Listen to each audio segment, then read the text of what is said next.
네, 오늘 여러분 교회에 나오시는데 하늘 보셨습니까? 얼마나 아름다운지. 온 세상을 하나님께서 이렇게 창조하셨구나, 아름답게 창조하셨구나, 새삼 느끼는 하루인 것 같습니다. 오늘 주 안에서 승리하시길 축복합니다. 우리는 매년 여러 절기들을 지킵니다. 추수감사절, 그리고 성탄절, 그리고 부활절, 그리고 오늘 맥주감사절 이렇게 지키는데, 어떤 분들이 저에게 이렇게 질문하시는 분이 꽤 많았습니다. 목사님, 부활절과 성탄절, 크리스마스는 왜 지키는지는 잘 알겠는데, 그리고 추수감사절도 이해가 됩니다. 그런데 맥주절은 왜 지키는 겁니까? 생뚱맞게 왜 지키는 겁니까? 이렇게 질문하시는 분이 꽤 많으신 것 같습니다. 그리고 그 중에 어떤 분은 목사님, 교회가 헌금을 많이 거두기 위해서 이 절기를 그냥 지키는 거 아닙니까? 그리고 어떤 분은 구약의 절기이니까 이 절기가 우리가 꼭 지킬 필요가 없지 않습니까? 이렇게 질문하시는 분들이 꽤 많이 계셨습니다. 사실 저도 청년 때까지는 왜 지키는지 잘 몰랐습니다. 그냥 때가 되어서 주보에 헌금 봉투가 끼워져 있었기 때문에 그냥 헌금을 준비해서 하나님께 드린 거죠. 내 피 같은 이 물질을 하나님 뺏어가시나, 그런 생각을 하면서 준비했던 예물을 하나님께 드렸던 기억이 어릴 적에 있었던 것 같습니다. 여러분은 왜 맥주 감사절을 지키는지 알고 계십니까?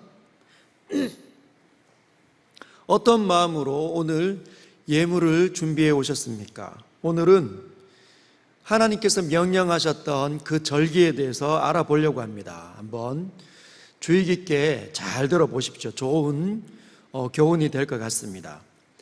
출애굽기 23장 14절 1절 한번 읽어보도록 하겠습니다. 오늘 본문입니다. 시작. 너는 매년 3번 내게 절기를 지킬지니라. 아멘.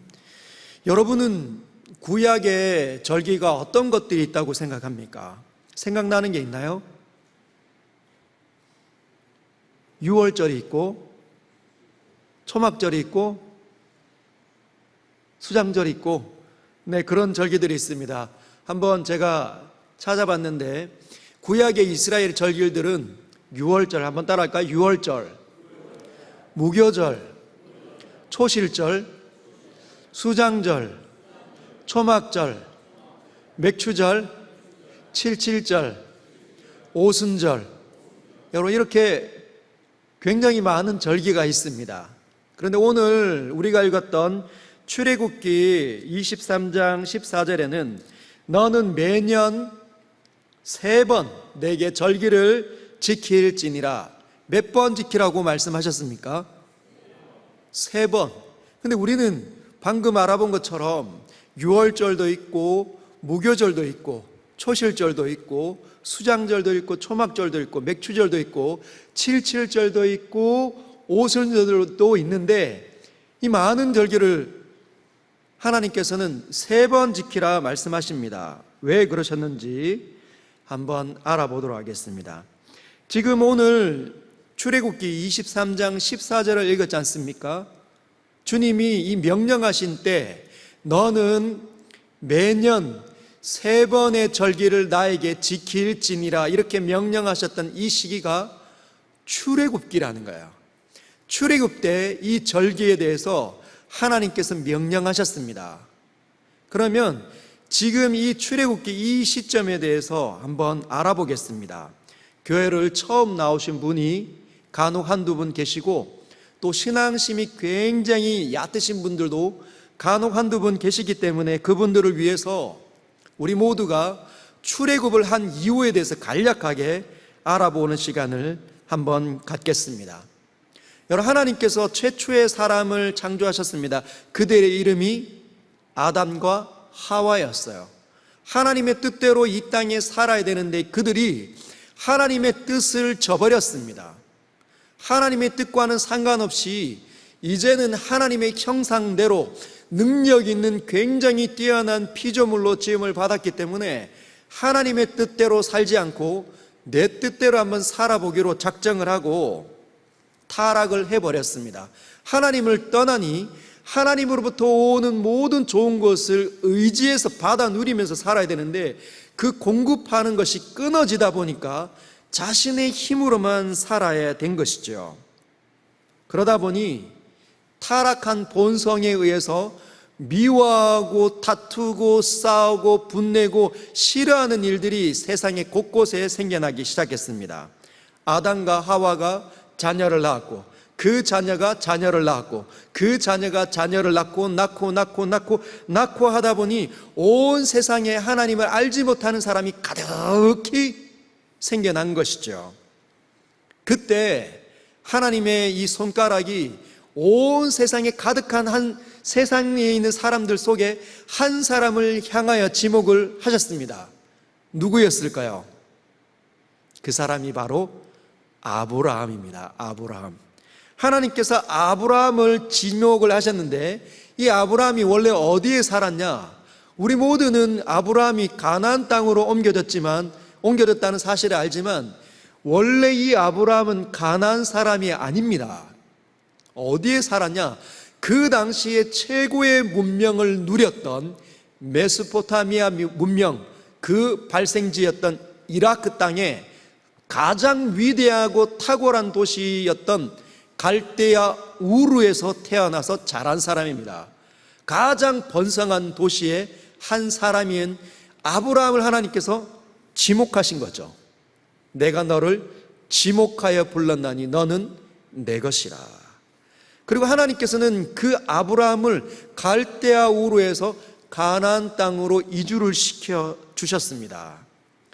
이유가 있습니다, 여러분. 이유가 있습니다.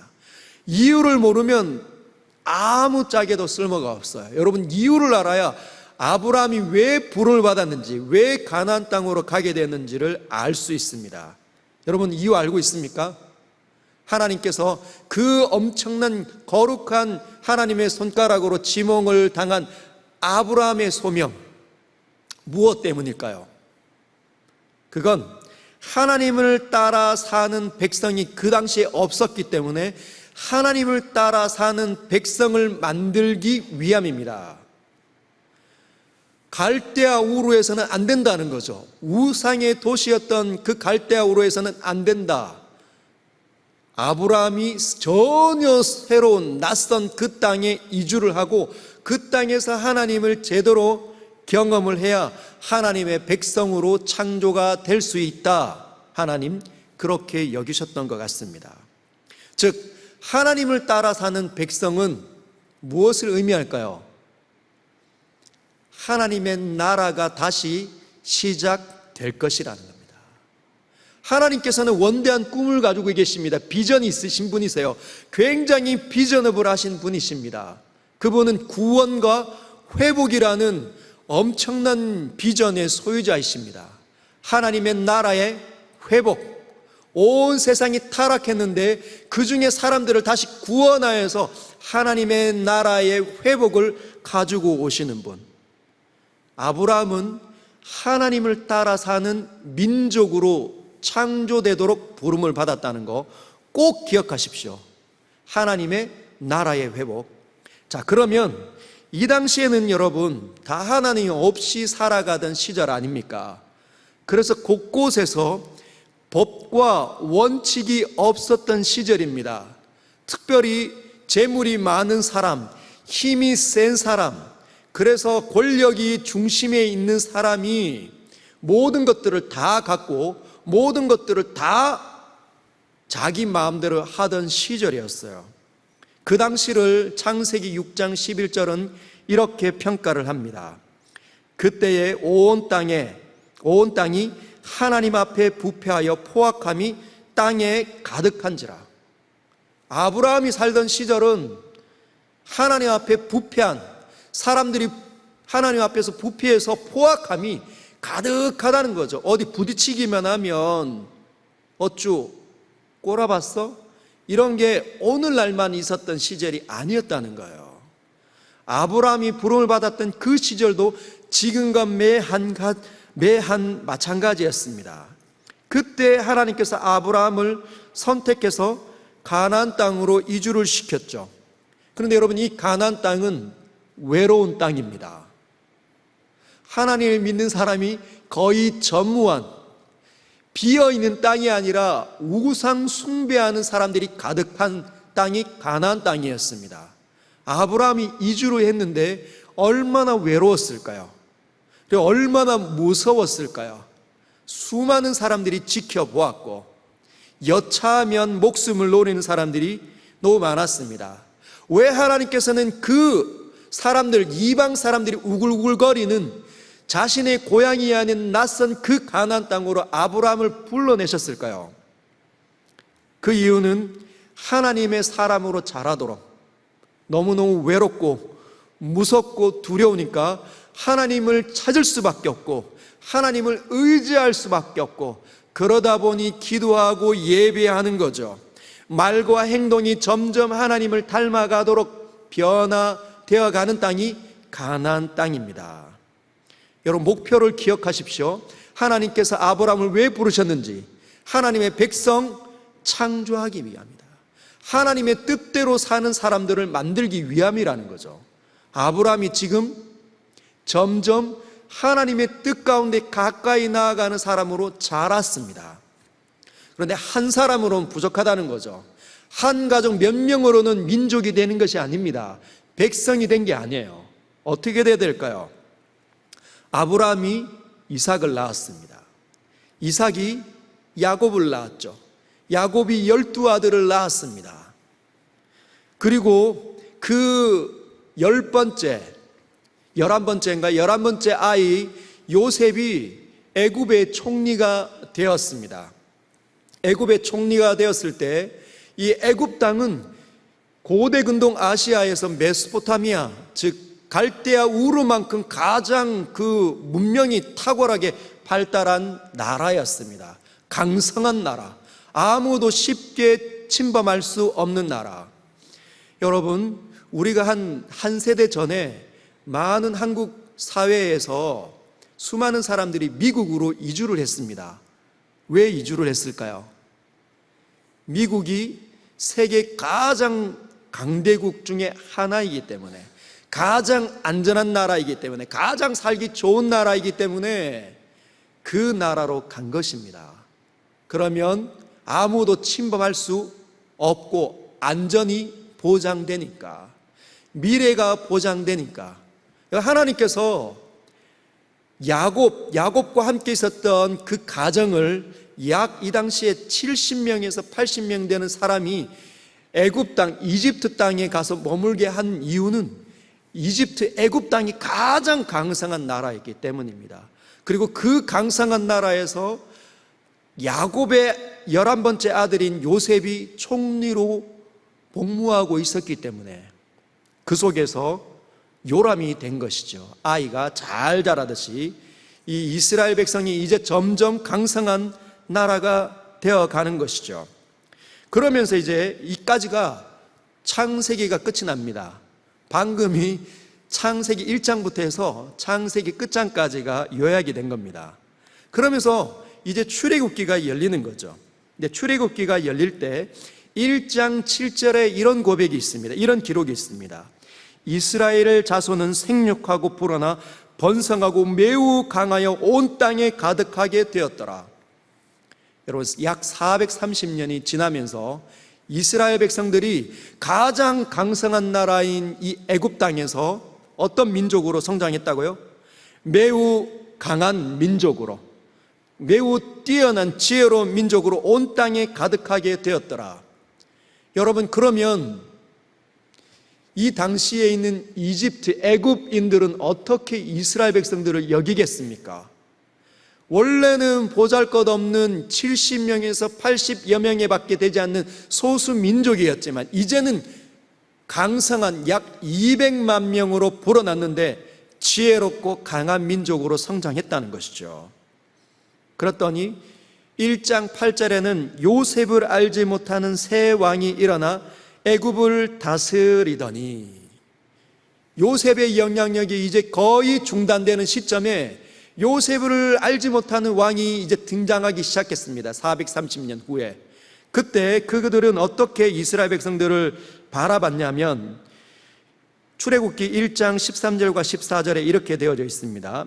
이스라엘 자손에게 일을 엄하게 시켜, 이스라엘 자손이 너무 강대하니까 이들을 노예 민족으로 전락을 시켜 일을 시킨 겁니다. 엄하게 일을 시켜 14절에 어려운 노동으로 그들의 생활을 괴롭게 하니 곧 흙 이기기와 벽돌 굽기와 농사의 여러 가지 일이라.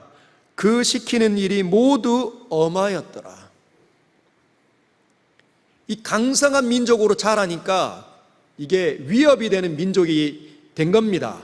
그래서 이 민족을, 애굽 강성한 군대를 이끌고 그 민족을 다스리는데 흙 이기기, 벽돌 굽기, 농사 등 일을 하고 나면 그 다음날 얼마나 아픕니까?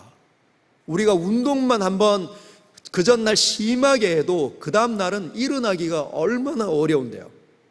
그런데 오늘 피곤해도 내일 쉴 수 있느냐? 쉴 수 없다는 거죠. 자유가 박탈당했습니다. 일어나라. 일어나서 네 자리로 가라. 가서 벽돌을 구워라. 농사의 일을 해라. 흙 이기기를 해라. 수많은 사람들이 노예로 전락이 되었다는 것이죠. 여러분, 그때 등장한 사람이 모세입니다. 혜성같이 등장해서 하나님 앞에 쓰임을 받은 사람이 모세인데, 하나님께서 모세를 통해서 이스라엘 백성들을 이제 이끌어내십니다. 어디로 갈까요? 여러분 꼭 기억하십시오. 하나님의 목표는 뭐였다고요? 아브라함을 부를 때 목표는 하나님의 뜻을 따라 사는 백성을 만드는 겁니다.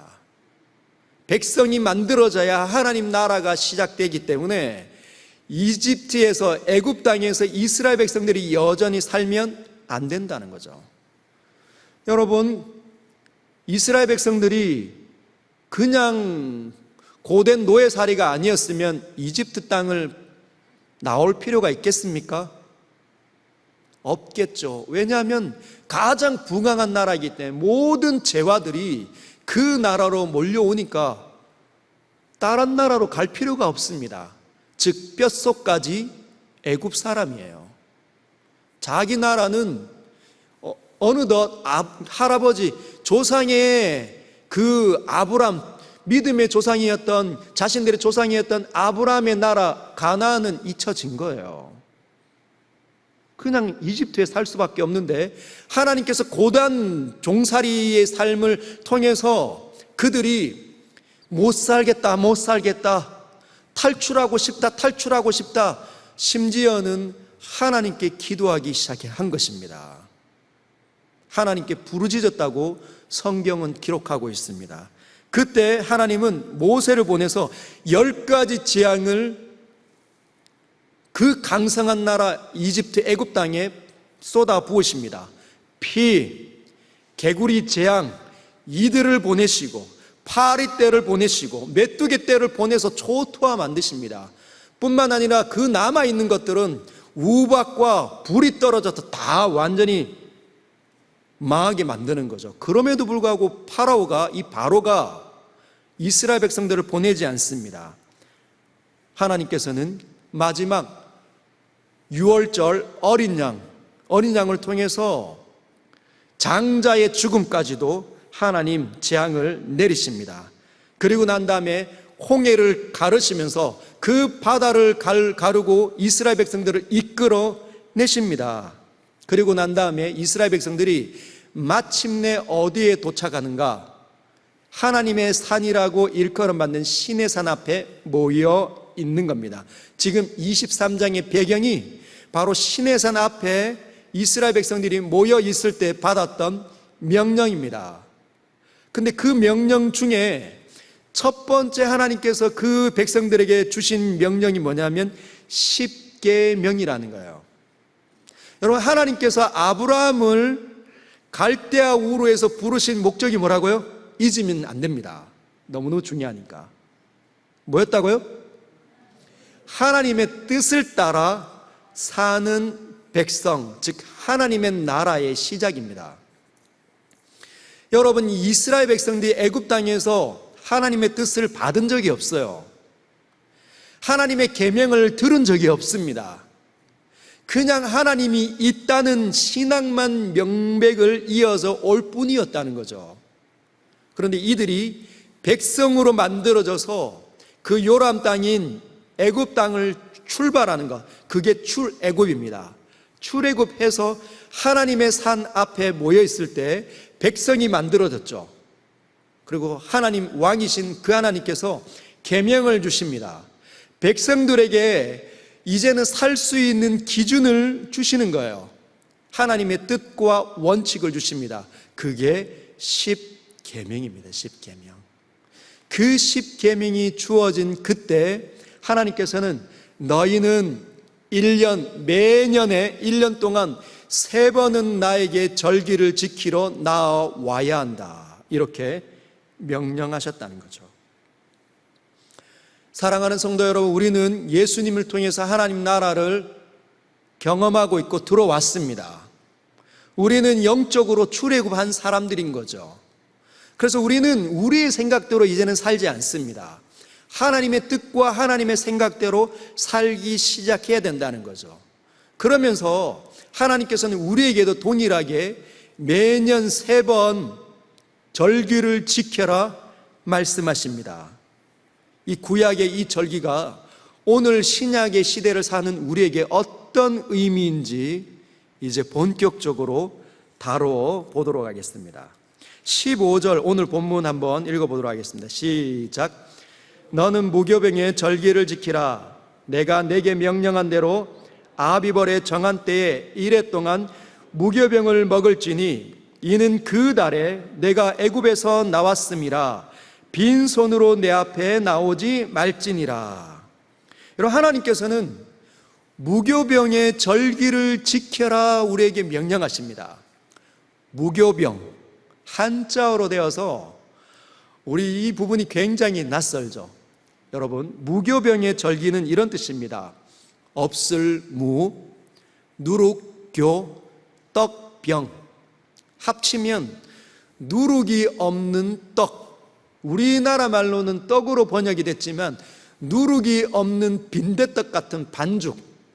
여러분, 이스라엘이나 터키 가보면 막 반죽을 하지 않습니까? 반죽을 해서 이렇게 빵처럼 호빵 만들기 전에 있는 이렇게 반죽을 해서 이걸 미는 거죠. 손으로 밀든지 막 밀면 이렇게 요만한 모양으로 납작하게 되는 것을 보게 됩니다. 인도의 난 같은 그거를 항아리에다가 탁 붙이는 거예요. 뜨거운 숯불이 있는 그 항아리에 딱 붙이면 한 10분 가까이, 10분도 안 걸리죠. 한 5분 정도 되면 익습니다. 그걸 탁 떼어내는 거예요. 그러면 그게 무교병입니다. 무교병.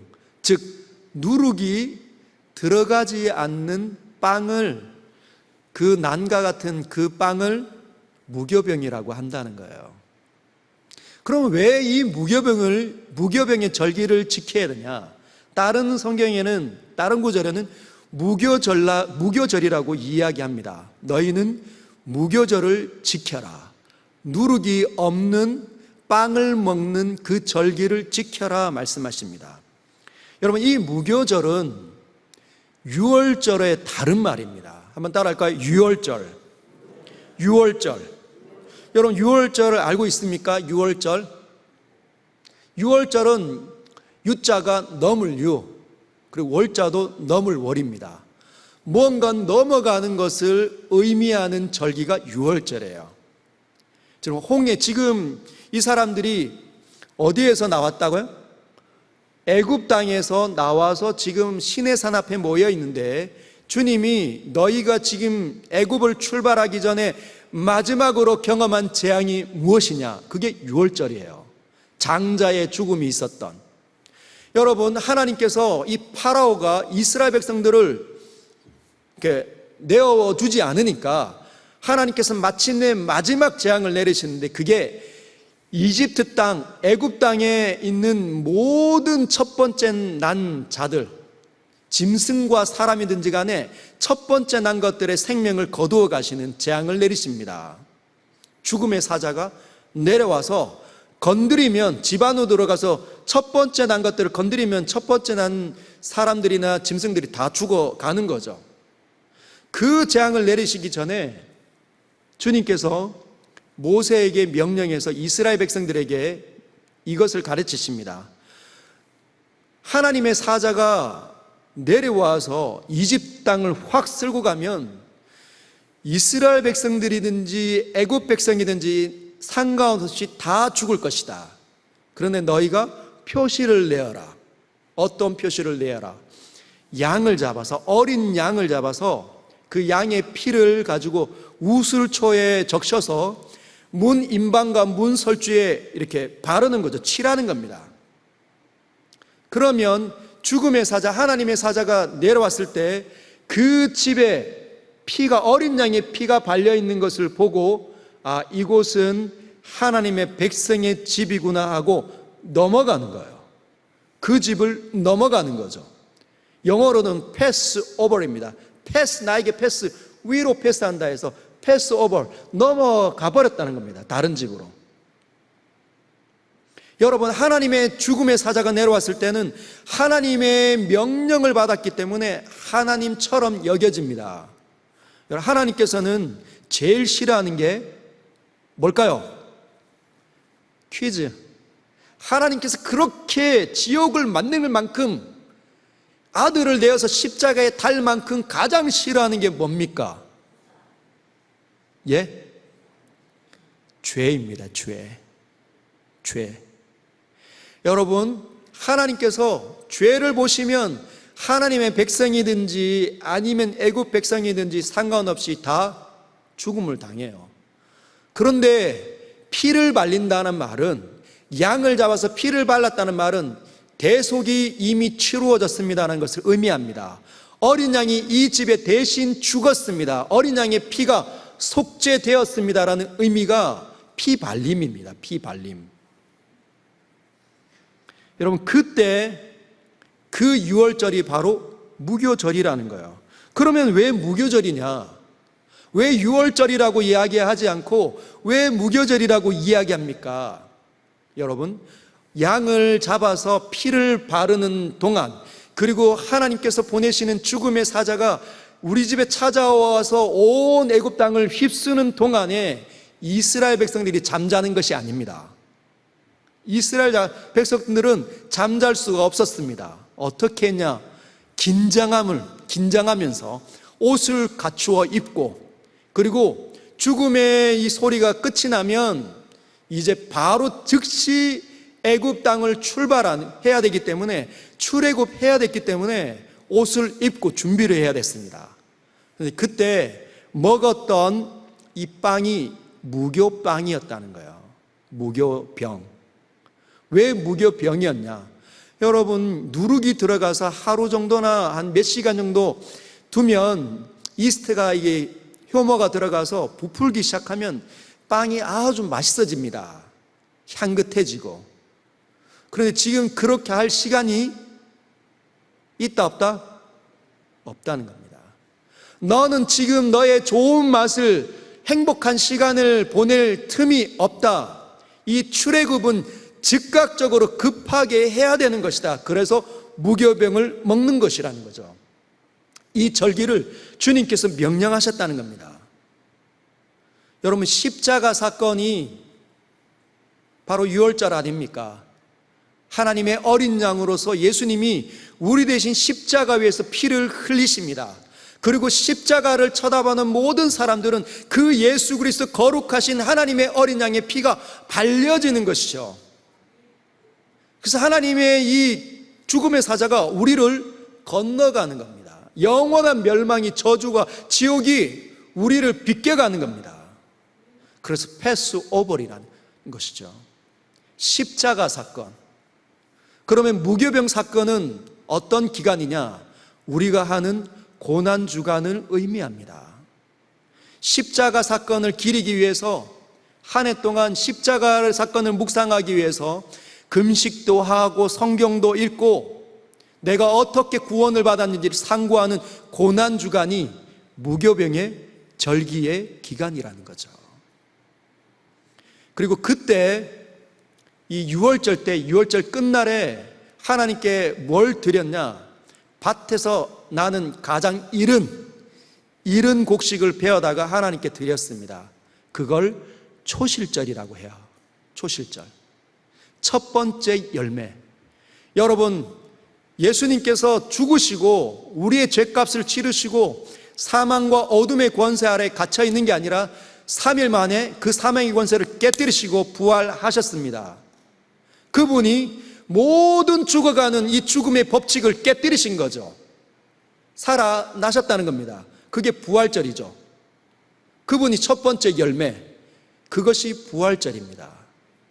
그래서 무교절, 유월절, 초실절은 한 날에 한 기간에 드리는 그 절기를 의미하는데 가장 중요한 것이 유월절이겠죠. 유월절 안에 무교절도 있고 그리고 초실절도 있다는 겁니다. 이해가 되십니까? 그래서 우리는 언제든지 항상 우리 자신이 어디에서 나왔는지를 기억을 해야 합니다. 우리도 역시 이스라엘 백성들처럼 죄의 종살이라 하며 살았다는 거죠. 나는 내 아내를, 내 남편은 내 자녀를, 내 이웃을, 내 형제를, 내 지체들을, 교인들을 사랑해야 하는 것, 하나님의 말씀을 들어서 알지만 지독하게 안 됩니다. 왜 안 됩니까? 노예 의지니까. 병들었다 다시 고쳐지다 보니 이 습관이 마치 쇠사슬에 이끌려 다니는 것처럼 잘 안 된다는 거예요. 그래서 우리가 구원을 받은 존재임을 항상 기억을 해야 합니다. 그것이 너는 무교병의 절기를 지켜라 라는 의미입니다. 자, 두 번째 16절을 같이 한번 읽어보겠습니다. 시작. 맥추절을 지키라. 이는 내가 수고하여 밭에 뿌린 것의 첫 열매를 거둠이니라. 수장절을 지키라. 이는 내가 수고하여 이룬 것을 연말에 밭에서부터 거두어 저장함이니라. 아멘. 여러분, 이 두 번째는 오늘 우리가 지금 지키는 것이 맥추절이니까 수장절부터 한번 보도록 하겠습니다. 16절 중후반부에 보면 너는 수장절을 지키라. 이는 내가 수고하여 이룬 것을 연말에 밭에서부터 거두어 저장함이니라. 여러분, 수장절이라는 말은 한자어로 거둘 수, 저장할 장. 그래서 밭에서 수많은 열매들을 거두어서 창고에 저장이 되었다. 그래서 저장이 끝이 났다. 그때 하나님께 지키는 절기가 수장절입니다.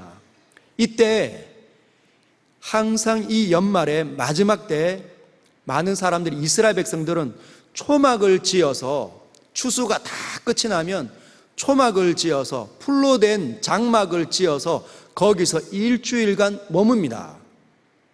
그러면서 생각을 하는 거죠. 1년 동안 내 삶 속에 하나님께서 어떤 은혜들을 주셨는가 돌아봅니다. 그리고 감사하는 거죠. 여러분, 왜 초막절을 지어서 수장절을 지킬까요? 왜 그랬을까요? 인간이 타락해서 내가라고 말하는 자기 중심성의 존재이기 때문입니다. 여러분, 내가 노력해서 재물을 얻었지 않습니까? 내가 사업을 해서, 내가 수고해서, 내가 피땀 흘려서, 내가 거둔 건데, 내가 어떻게 해서 번 건데, 처음에는 하나님, 이 사업 하나님께서 주신 겁니다. 하나님께 이제 목사님 초빙해서 같이 개업 신방하고 하나님께 감사하는데, 점점 내가 수고하고 내가 노력하고 내가 피땀 흘리다 보니까 내가 거둔 것으로 자꾸만 생각하는 거죠. 하나님을 잊어버린다는 겁니다. 사람은 누구나 하나님을 잊어버리지 않고 자기 중심성으로 빠져 들어갈 수 있는 존재입니다. 저와 여러분, 여기 서 있는 저 역시 매 한 가지라는 거죠. 우리는 쉽게 교만해질 수 있습니다. 그래서 아까워하는 거죠. 막 움켜쥐려고 합니다. 다시 자기 자신에게 매몰되는 거예요. 그러니까 하나님께서 따로 그 절기 수장절 때 너희가 살던 그 집에서 나와 풀로 집을 지어서 거기서 일주일간 거하며 네가 어떻게 하나님의 은혜를 받았는지 세어보아라. 내가 너의 모든 일 가운데 함께하고 있었다. 이걸 가르쳐 주시는 겁니다. 여러분, 하나님께서 돈을 너무너무 좋아하시니까 추수감사절 때 막 그냥 모아가지고 드리는 게 아닙니다.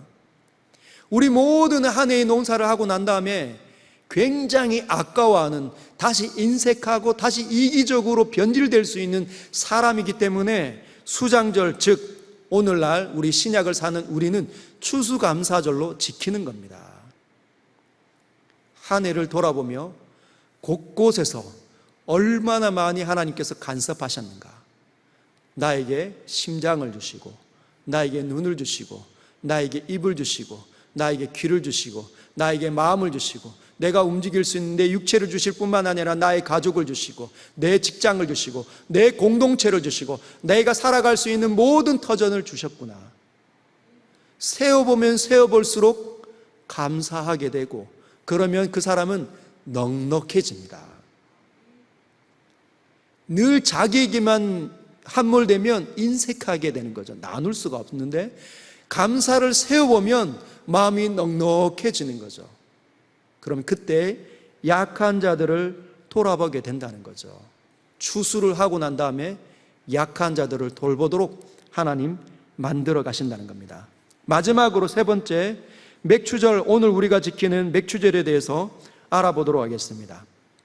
여러분, 이 맥추절은 첫 번째 초실절이 있고 난 6월절 그 마지막 날에 이른 그 보리를 베어서 하나님께 드리는 초실절 있었지 않습니까? 그런데 그 초실절로부터 약 7주가 지나서 지키는 절기가 맥추절이었습니다. 7주. 그래서 77절이라고 합니다. 7주가 지났다. 7일이 7번 반복되었다 해서 77절이라고 이야기도 하고, 그리고 그 6월절 초실절로부터 77이 49죠. 여러분, 77이 49, 그러면 그 한 날을 더하면 50일이 됩니다. 50일째 이 절기를 지킨다 해서 오순절이라고 부름을 받습니다. 순이 열을 뜻하는 단어거든요. 그래서 10번이 5번이 있어서 50일, 오순절이라고 이야기한다는 거죠. 여러분, 이 맥추절은 오순절, 77절이라고 이야기도 하고 오순절이라고 이야기도 하는데, 이때 성령이 부어졌다는 겁니다. 그때 교회가 탄생이 되어졌다는 거예요. 여러분, 초실절, 이른 추수를 했지만 여러분 50일 정도가 되면 이른 추수가 아니라 이제 모든 것들이 다 익습니다. 이 논밭에 보면 모든 보리들이 다 익죠. 잘 연그른 그 보리 첫 번째를 벨 때 그때부터 맥추절을 지켜서 7일 동안 맥추절을 지키는 겁니다. 그때 이제 막 추수를 하는 거죠. 여러분, 이게 무슨 사건이냐? 성령이 부어지는 사건을 의미한다고 방금 말씀을 드렸습니다.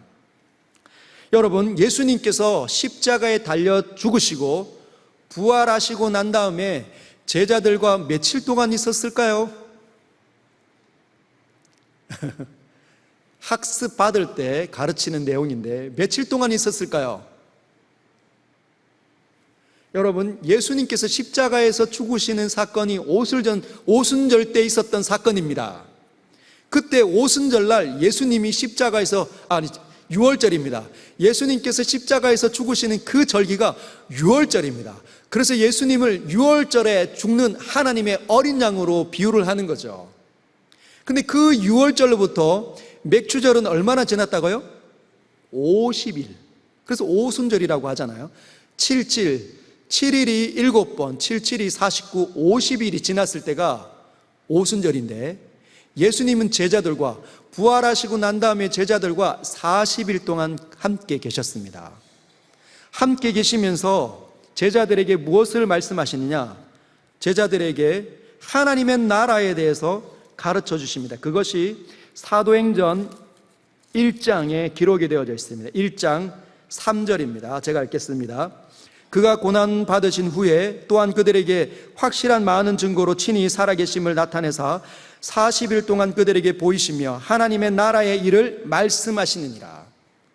야, 너희들 내가 그동안 가르쳤던 거 생각나니? 심령이 가난한 자는 복이 있나니? 기억이 나니? 오른뺨을 맞으면 왼뺨 힘을 돌려대라는 걸 기억이 나니? 수많은 것들을 다시 재반복하는 거죠. 여러분, 예수님께서 십자가에 달릴 때 제자들의 마음이 어땠는지 아십니까? 얼마나 무섭고 얼마나 고통스러웠을까요? 하나님의 나라를 이끌고 오는 왕으로 알았는데 저기 십자가에서 죽으셨네. 내가 그렇게 믿고 모든 걸 포기하고 따랐던 그분이 저기서 죽으셨다는 겁니다. 이해가 되지 않는 거죠.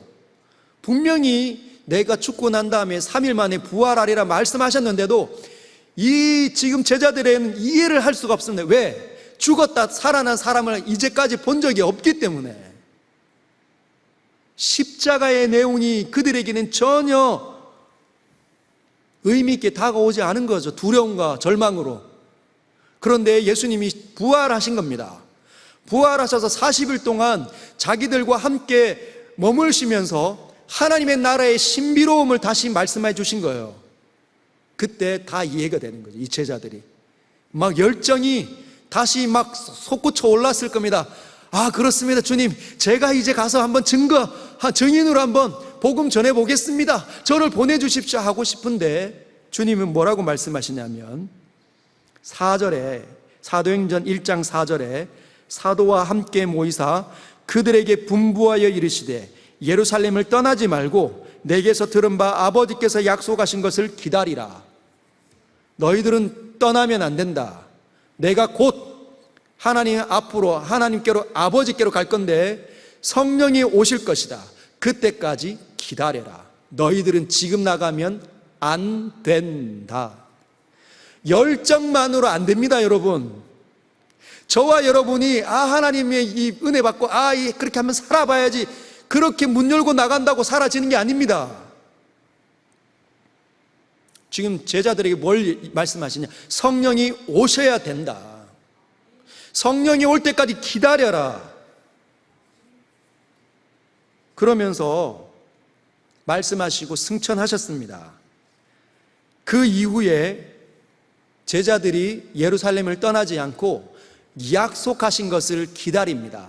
성령이 오신다 했는데 언제 오실지 모르는 거죠. 여러분, 그러면서 마가의 다락방에 그들이 모여 기도하기 시작합니다. 열흘이 지났습니다. 예수님이 승천하시고 난 다음에 열흘이 지났어요. 절기가 찾아왔는데 그 절기가 오순절, 맥추절입니다. 논밭에 모든 보리들이 다 익은 이제 추수가 가능한 다 익은 시점이 오는 오순절이 된 거예요. 그때 여전히 그들은 약속을 기다리며 기도합니다. 사도행전 2장 1절에 오순절 날이 이미 이름에 그들이 다 같이 한 곳에 모였더니 기도한 거죠. 2절에 호련히 하늘로부터 급하고 강한 바람 같은 소리가 있어 그들이 앉은 온 집에 가득하며 3절에 마치 불의 혀처럼 갈라지는 것들이 그들에게 보여 각 사람 위에 하나씩 임하여 있더니 4절에 그들이 다 성령의 충만함을 받고 성령이 말하게 하심을 따라 다른 언어들로 말하기를 시작하니라. 성령이 기도하는 제자들 머리 위로 120명 정도 되는 그 제자들 머리 위로 순식간에 부어지는 겁니다. 불의 혀가 갈라지듯이 쭉 갈라지는 거죠. 무엇을 의미할까요? 여러분, 예수 그리스도께서 초실절로 부활하셨지 않습니까? 그죠? 하나님의 영광을 얻으십니다. 그 이후에 너희는 지금 나가면 안 된다. 너희는 할 수 없다. 기다려라. 성령이 부어질 때까지. 성령이 어떻게 부어졌습니까? 제자들의 각 머리 위로 120명 그 각 머리 위로 순식간에 다 부어지는 거죠. 논밭에 모든 곡식이 다 익은 그 시점에 오순절 그날, 맥추절 그날에 성령이 그 제자들에게 다 부어지는 겁니다. 그러면서 성령을 받은 이 제자들이 이제 드디어 제 역할들을 하는 거죠. 베드로가 설교하면 3,000명이 회개하고, 베드로가 안수하면 모든 질병이 사라집니다. 그러면서 교회가 탄생이 되는데, 사도행전 2장 46절과 47절은 이렇게 이야기합니다. 날마다 마음을 같이하여 성전에 모이기를 힘쓰고 집에서 떡을 떼며 기쁨과 순전한 마음으로 음식을 먹고 하나님을 찬미하며 또 온 백성에게 칭송을 받으니 주께서 구원받는 사람을 날마다 더하게 하시니라. 교회가 만들어지는데, 교회가 예수 믿는 사람들이 서로 연합하고 서로 사랑하고 서로 아끼고 서로를 받아내고 서로를 용서하고 서로가 하나 되는 일들이 일어나고 하나님께 영광이 되고, 그 영광이 되는 교회가 만들어지다 보니 수많은 잃어버린 영혼들이 교회로 몰려오게 되었다는 거죠. 추수가 시작이 되는 겁니다. 그게 오순절 사건입니다. 그게 지금 맥추절을 지키는 영적인 맥추절을 지키는 우리의 모습이어야 된다는 겁니다. 오늘 우리가 드리는 이 맥추절은 그런 의미라는 거죠. 예수님이 십자가와 예수님의 부활하심과 승천하심이 다 일률적으로 꿰뚫어지고 깨어지고 이해가 되고 교회가 만들어서 교회가 하나가 되고 영광을 얻는 그 일이 오순절 맥추절날 있었기 때문에 우리는 오늘 지금 맥추절의 절기를 지키는 겁니다. 아시겠습니까? 자, 그러면 이 맥추절을 어떻게 지켜야 할까요? 신명기 16장 10절부터 12절까지가 지키는 그 방식이 나와 있습니다. 10절을 제가 읽겠습니다. 내 하나님 여호와 앞에 7.7절을 지켜라. 7.7이 49, 맥추절이 초실절 6월절로부터 오순절 50일 지났기 때문에 7.7절이라고 이야기한다는 거 기억하십시오. 7.7절을 지키되 내 하나님 여호와께 내게 복을 주신 대로 내 힘을 헤아려 자원하는 예물을 드리고, 첫 번째 자원하는 예물로 드려야 된다는 겁니다. 제가 잘 모를 때 누군가 가르쳐 준 적이 없으니까 청년부 때 우리 목사님이 저에게 맥추절의 의미에 대해서 가르쳐 준 적이 없는 것 같아요. 마음에 감동이 있었던 적이 없었던 것 같습니다. 늘 맥추절을 할 때마다 이걸 왜 지켜야 되는지 목사가 되어서 알게 된 것 같습니다. 여러분, 자원하는 마음으로 예물을 준비하십시오. 마틴 루터는 이렇게 이야기합니다. 하나님 나라는, 하나님의 백성들이 사는 하나님의 나라는, 하나님의 뜻을 존중하는 하나님의 나라는 감사가 넘친다.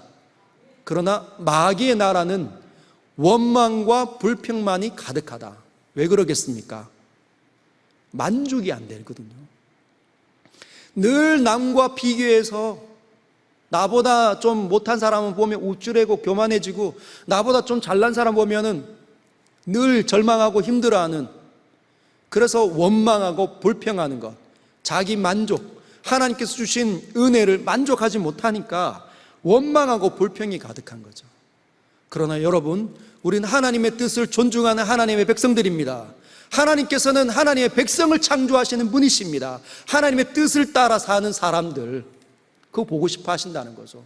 감사로, 자원하는 마음으로 예물을 드리시길 바랍니다. 11절, 너와 내 자녀와 노비와 내 성중에 있는 레위인과 및 너희 중에 있는 객과 고아와 과부와 함께 내 하나님 여호와께서 자기 이름을 두시려고 택하신 곳에서 내 하나님 여호와 앞에서 즐거워할지니라.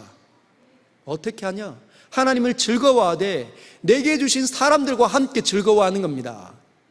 내 남편과 내 아내와 내 자녀들과, 하나님께서 1년의 반이 맥추절인 거거든요.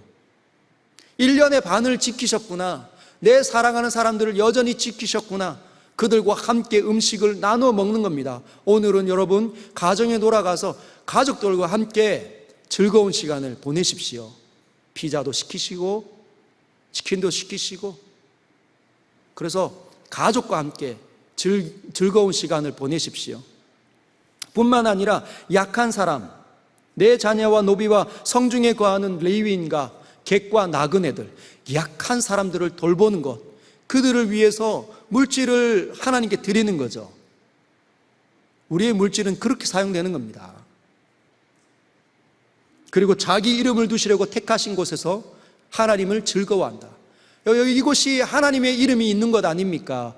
예수 믿는 사람들이 이 곳곳에서 하나님을 찬양하는 이 성전에서 함께 모여서 하나님을 즐거워하는 것, 우리가 해야 된다는 것이죠. 세 번째, 12절, 우리 마지막이니 같이 한번 읽겠습니다. 시작. 너는 애굽에서 종되었던 것을 기억하고 이 규례를 지켜 행할지니라. 무엇을 생각하는가?